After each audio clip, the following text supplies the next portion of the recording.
So these two lines are going to kind of represent, again, it's one of these movements. If I didn't show you what you were doing, you'd be like, what's the difference? Yeah. It is quite subtle, okay? But obviously the contact's only a bit behind the golf ball and a bit above it, or a bit towards the toes. So as you go back with this one here now, so the left-hand one, as you go back, there's a bit of a drop there. So the weight goes on the toes there. As you then go forward, your head kind of goes into that yellow line there on the previous ball flight. You go forward, and then we sort of rise back up a little. So we're going sort of down, forwards and up.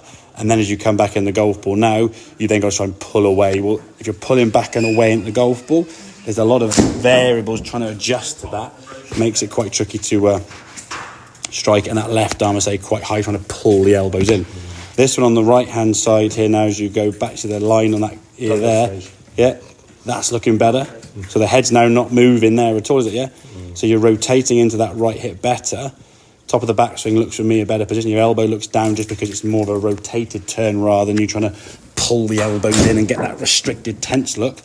As you come back to the golf ball here now, okay, the head hasn't got to move so much. Good release, climbing down more. A little bit steep there, if truth be told, but coming back on a decent line.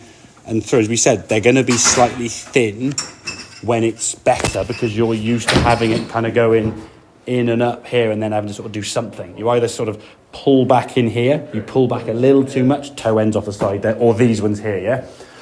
If you don't do it enough, you dump it in the ground. So if you get that sensation from there, the right side now is doing that more, yeah? So and that's the move, yeah? That's it, yeah. That's the one where you, yeah. So that one there is when I think what you generally see is you get good, okay, and they start going this way when things probably get a little bit tense and tight, a bit more as you get to it, and it's like, oh, for God's sake. And you do that, yeah? You get really tense and tucked up with the arms and it all locks up. So that's why I'd say when you get 2 or 3 of them, okay, put the club you're using, whatever club it is, put that club away and hit a few of the shots there and just make some smaller swings with that to get the movement back. Because what happens is the more shots you hit, the more you ingrain that, yeah? You might think different swing thoughts, you can think anything. I told you the story of Justin Rosen with that Sean fellow where it was going wrong and Sean said, okay, I'll see you tomorrow. And Sean was like, what are you doing, yeah? Come back the next day, yeah? If you start trying to just take a different club, take the ball out of the equation, make the movements better, and then go back into it, yeah? Because if you just keep hitting golf ball after golf ball after golf ball, the ball flight won't change, yeah? You'll just get so...